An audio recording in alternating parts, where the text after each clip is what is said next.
Noel's flicked through to us actually after the podcast last week, the fact that you're going to be naming up to 27 athletes for the trial weekend ahead of Commonwealth Games selection. That feels like a slight change of tactics to what you've done in the past. It's a pretty big squad. Why the change? Yeah, I think it's really important to see how players play in different combinations. We're going to see, what is it? How many rounds in the ANZ? Quite a few rounds in the ANZ of people playing with combinations in their clubs. So when you see them up against each other, having to work and find a way with a new partner in the circle or in the midcourt, sometimes it brings out something different than what you see in the ANZ. So it's really important to give the players the opportunity to play in different combinations. Part of that camp or the trials, will fitness testing be part of that, or will they be completing fitness testing before attending that trial? They do fitness testing all the way through ANZ, so we can keep track of, how their bodies are going, how they're loading. So I'm not sure. I'm pretty sure we will have one entry fitness test just to see how they turn up, and then it'll all be about gameplay, because it's really important to match the physicality with the game IQ. All very well having the athleticism, but you've got to have the game IQ, and it's the same conversely. No use having great game IQ if you can't last the distance. There's a lot of chat over the years, and it's popped up at different times about the fitness testing. And this year it seems particularly pertinent when we've got people coming back from long COVID, people back like Amelia coming back from having a baby. We've got players that are putting their hands up and saying, I want to be a silver fern. But we know in the past that fitness testing has been a challenge.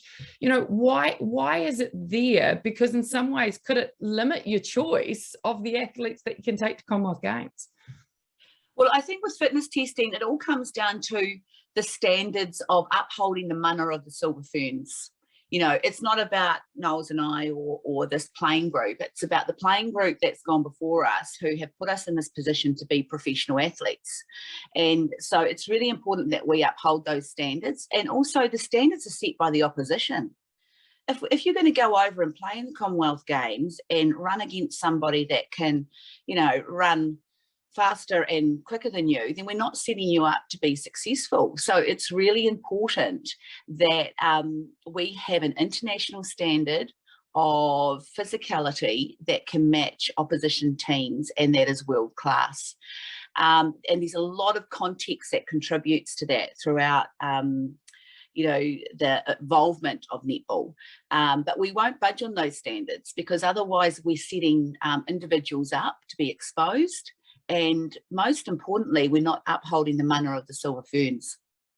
Is it just the yo-yo? Is that the only strict and hard one? Or is it vertical? Is it shooting percentage? Yep. Or is it the yo-yo? We do everything. So we do bronco, yo-yo, vertical jumps. So we've got a great S&C program from Guy Mothersole, who leads the standards in that and the programming. So it's very clear what people need to get. But the yo-yo is about the capacity, and netball's a hard running sport played at high intensity, and so you have to be able to have the legs to run it in the first instance. Then we have the confidence that we have the skill set and the game IQ and the mental strength to be able to perform at the highest level. And remember, Commonwealth Games, we are part of a big team. We're part of the New Zealand Commonwealth Games team. So it's really important that we remember that there are athletes around us with exceptionally high standards. But to play the game at a world-class level for the 4 high-intensity games that we're going to have at Commonwealth Games and the trainings before that, we have to prepare our team. Otherwise, you can't train properly. Otherwise, somebody else is picking up your slack. There's nothing worse than being in a team and the ones that you're carrying their slack because they opt out of training. the best ability for all our athletes coming into Commonwealth Games is their availability 100% for trainings and 100% for games. And this messaging's been driven right from the past 2 years.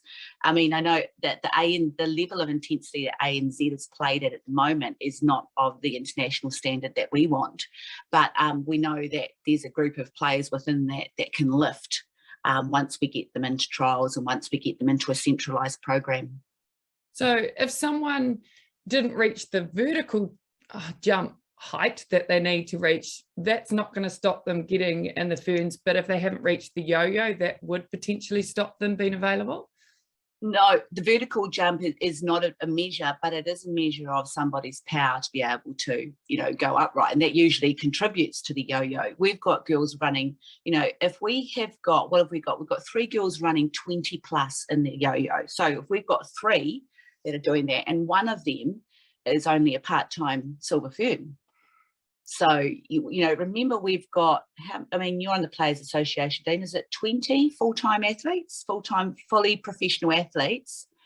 And you can't tell me that if you're not a fully professional paid athlete to run 1,200 metres, which is what the benchmark in the 16 in the yo-yo is, then we've got a bit of a missing gap of information. So it's really important that the players drive the standards, because they're the one looking down the line at the end of the day going, mate, we're going out here and I can trust that you can run the game out. I'd argue fully professional. I'd like to think we act fully professionally, but unfortunately we don't get paid quite fully professionally. But as you said, I'm just saying reality. Yeah, some of the restrictions on clubs to access players, that 15-hour window that they have, there's lots of things contributing to a mindset about how intense you train and how much you want to push yourself as an athlete. But in the end of the day, it comes down to you either do it or you don't. You either want to uphold the manner of the silver ferns or you don't. And we want to take the best team over there to give ourselves the best chance to win a gold medal. Do you know if other countries, Australia, England, Jamaica, did they set similar type standards? Do you know from your intel if it's similar over there, or if they have higher standards, lower standards, or none at all? I do know that they have standards for all physicality meetings, but I don't know exactly what that detail is.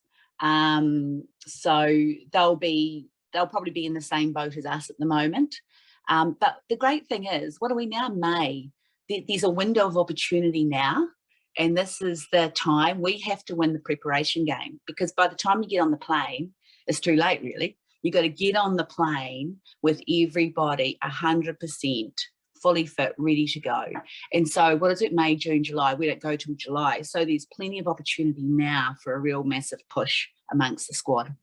And talking about this last push, how does it compare when you look back to 2019? Is there comparisons? Is there differences? It's the same. So we have a metric, and we measured going into 2019 that we were running at about 54% capacity, which is a combination of everything, at about the same time. So we have to shift, and we only went into World Cup at about 70% capacity, because then the magic happens, the chemistry and teams happen, and the flow happens, and the shared mental model about how we want to play happens. So at the moment we're tracking the same, but again, it's going to come down to the strength of the character of the collective of the players, who wants to come, who really wants that last push. It's going to be awesome to be part of a bigger team, to be part of the Commonwealth Games team, and it's going to be awesome for us all as a group of silver ferns to go over there and be that group of silver ferns that want to explore how far can we go. Capacity, do you mean capacity as in your potential? Is that what you mean when you're saying 50? Yeah, capacity as in, so we have it's a measure of game skills, skill set, game IQ, how long you can concentrate, focus attention, how you can contribute to the team. Are you a wallflower, or are you going to put yourself out there? It's all those measures, but also physicality, in terms of how long are you lasting in ANZ Games, how so Guy measures all the loading of players. So we put all that into one thing, and Hayden, our guy that measures all that, we came up with a model, and yeah, going into World Cup at the similar time, it was a similar percentage. So the big push is going to come again when we're centralised, when we're all together, we can make big shifts. But we have to have the level of physical aptitude, game intelligence, people that can contribute to a team without any dramas, and can just get on with the job at hand. And that's and you know, when you look back at all the silver ferns like yourself that have gone to Commonwealth Games, and I was talking to Donna Wilkins, you know, she's gone to 3 Commonwealth Games, 1 with basketball, 2 with netball, and just talking to you all about, you know, what it actually took for you to get there. And you prepared, you had your ANZ, and then you went over there. So it's, well, you've got to do the groundwork to put yourself in the best position to be selected. And part of that is fitness testing, part of that is game IQ, part of that is your attitude to turn up and want to be there. And finally, it's been awesome, Deb, chatting to you. But finally, last week, Noel said there was a spine of 4 that she's in her mind at the moment. Are you at 4, or you think there's more? I know you're not a selector, but obviously you're sitting on the sideline, but like the rest of us, we're like, oh, who's her spine of 4? Or have you got a few more in your team so far, if you were selecting them right now? You can say. Oh, that's great.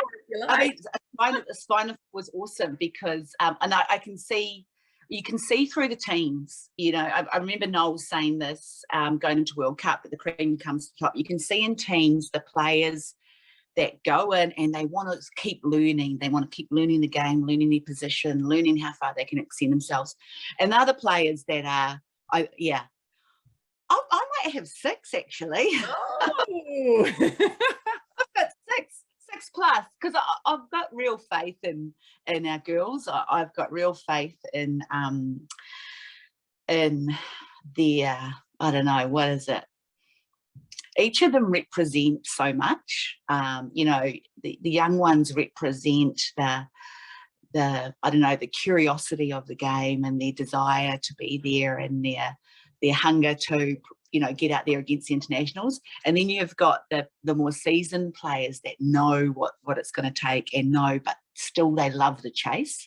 So there's so many characters, I think, bringing them in all together and realizing that we can actually all learn from each other, and we can actually you know, shift that 20% to each other before we go in. You know, we're going to England. You know, England are going to have, you know, all their fans there, and that's what happened in Liverpool. It's completely different, but I think the challenge is always about us, Again, we want to be, you know, the best silver fern playing group to go over there and represent.